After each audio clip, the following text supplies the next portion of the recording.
Sinasabi nila, ang pinakamahirap na trabaho sa mundo ay ang pagiging pulis. Mali sila.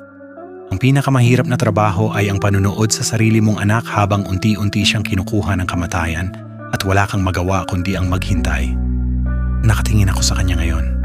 Hindi sa anak ko kundi sa lalaking nasa harap ko. Si Peter McCabe.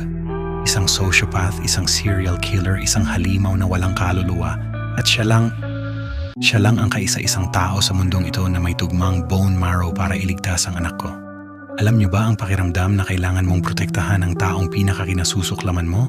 Dahil kapag namatay siya, mamamatay din ang anak ko.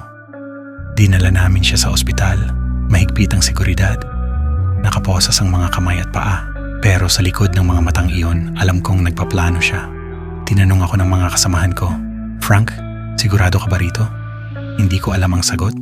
Ang alam ko lang, hindi ko kayang ilibing ang sarili kong dugo at laman habang may pag-asa pa.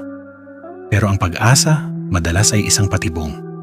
Sa gitna ng operasyon, bumagsak ang impyerno. Hindi siya pasyente, siya ay isang predator. Isang mabilis na galaw, isang nakaw na scalpel at bago pa man kami makapikit, duguan na ang mga nurse at wala na si McCabe sa operating table. Dito nagsimula ang tunay na bangungot. Ang buong puwersa ng kapulisan gustong ratratin si McCabe. Gusto nilang tapusin ang halimaw. Pero ako, kailangan ko siyang protektahan. Kailangan ko siyang makuha ng buhay. Habang hinahabol ko siya sa madidilim na pasilyo ng ospital, bawat putok ng baril ay parang tumatama sa dibdib ko. Bawat balang tumatama sa kanya ay bawas sa oras ng anak ko. Huwag niyo siyang babarilhin, mukha na akong baliw.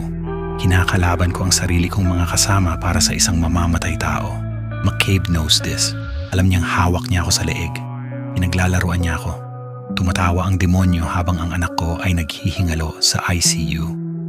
Nasa dulo na kami, nakatitig ako sa mga mata ni McCabe.